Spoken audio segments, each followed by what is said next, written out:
মৌলিক সংস্কার এবং নির্বাচনের দাবিতে আমরা আপনাদের মাধ্যমে আবারও জাতীয় সরকার দাবি করছি। ভাই, এটা কি বাচ্চা কাচ্চাদের ওই হান্ডি পাতিল খেলা যে ঠিক আছে খেলবো না, হারেই ফেরত দাও, একটু পরে এসে আবার ঠিক আছে খেলা শুরু করি? বাবা, তুমি যদি ইমোশনাল হও, তোমার যদি কবি সাহিত্যিক আর্টিস্টিক সেন্সটা বেশি থাকে, তুমি যদি অভিমানী বালক হও, তাহলে তুমি নাটক করবা, সিনেমা করবা, থিয়েটার করবা, আর্ট কালচার করবা। তোমার উপদেষ্টা হওয়ার মতো সিরিয়াস দায়িত্ব কে নিতে বলছে? আমরা যখন এটা সমালোচনা করলাম, তাদের ভাই বন্ধুরা আমাদেরকে কিয়ামত করে সমালোচনা করলো। তখন বললাম, ভাই তিনি বিদেশ চলে যাবেন, যেই সব ছেলে মেয়েরা তোমরা দেশে আসো, তোমরা দেশে থাকবা, তোমাদেরকে মানুষ ভালোবাসে। ভাইয়ের রাজনীতি কইরা জনগণের বিরুদ্ধে যাইও না, জনগণের বিপক্ষে গিয়ে ভাইয়ের রাজনীতি করলা। এখন তোমার ভাই তো তবা করছে, তোমরা তবা করবা কার কাছে? এই জন্য ইনসাফের উপরে থাকেন, নিজের বিবেকের উপরে থাকেন, বিবেক কোনোদিন বর্গা দিয়েন না।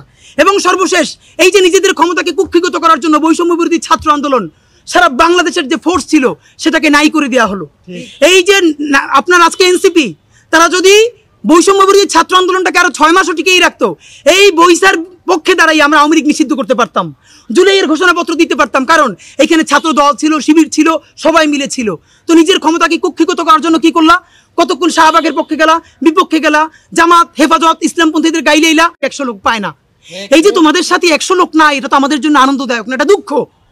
জুলাই হেরে যাচ্ছে, সুতরাং এনসিপিকে এই দায়। মৌলিক সংস্কার বলতে আমরা বুঝাই এমন সাংবিধানিক সংস্কার এবং নির্বাচন সংস্কার, যেই মাধ্যমে সামনের নির্বাচন ফ্রি অ্যান্ড ফেয়ার হবে।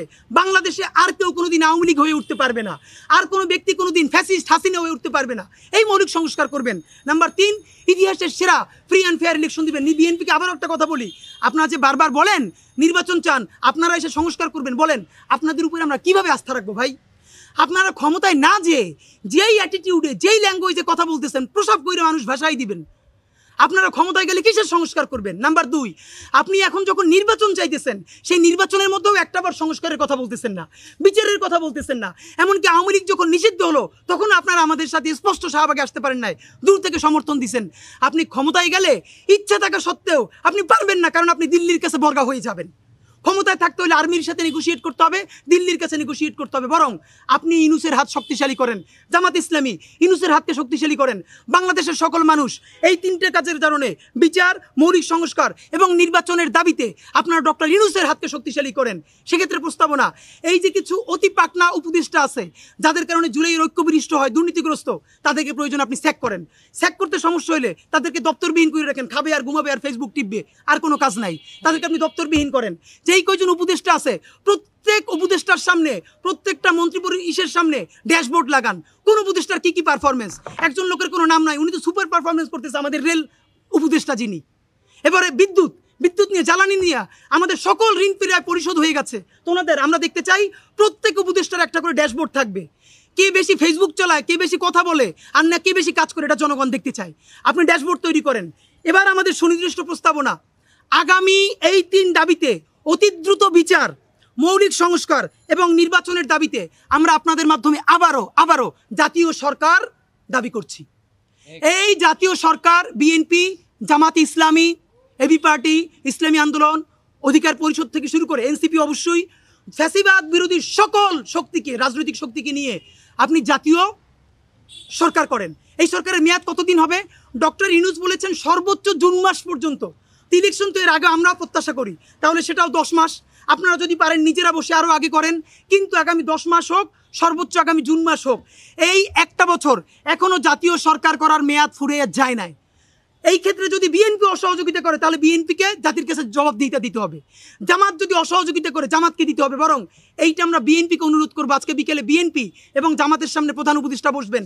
যেহেতু আগে বারবার বলা হয়েছে জাতীয় সরকার বিএনপি করতে চায় নাই, তো আজকে বিএনপিকে বললাম, প্লিজ আজকে আপনারা ডক্টর ইউনূসকে বলেন, ঠিক আছে, আগামী 1 বছরের জন্য আপনি জাতীয় সরকারের ঘোষণা দেন, বিএনপি তাদের লোক দিবে, জামাত ইসলামী তাদের লোক দিবে। আগামী 1 বছর আমরা তাদের মাধ্যমে এই 3টে কাজ করতে চাই, বিচার, মৌলিক সংস্কার এবং নির্বাচন।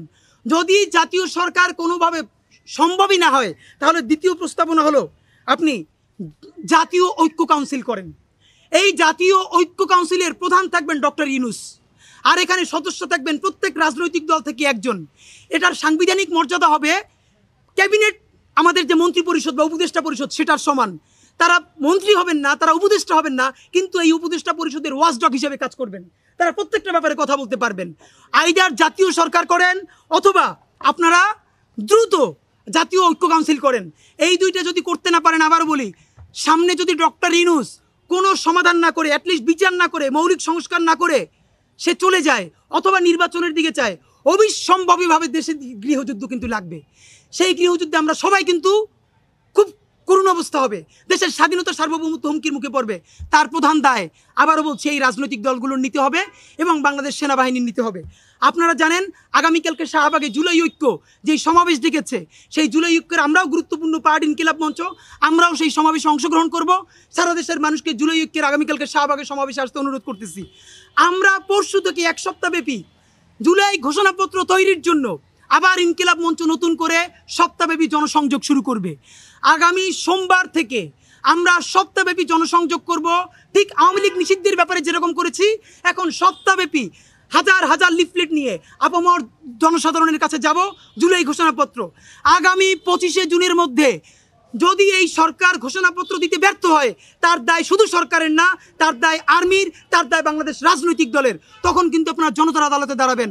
আমরা আশা করছি 25শে জুনের মধ্যে জাতীয় সরকার হোক, জাতীয় ঐক্য কাউন্সিল হোক, স্থিতিশীল অবস্থা ফিরিয়ে এনে সেনাবাহিনী এই সরকারকে সহযোগিতা করে জুলাই ঘোষণাপত্র তৈরি করা হবে।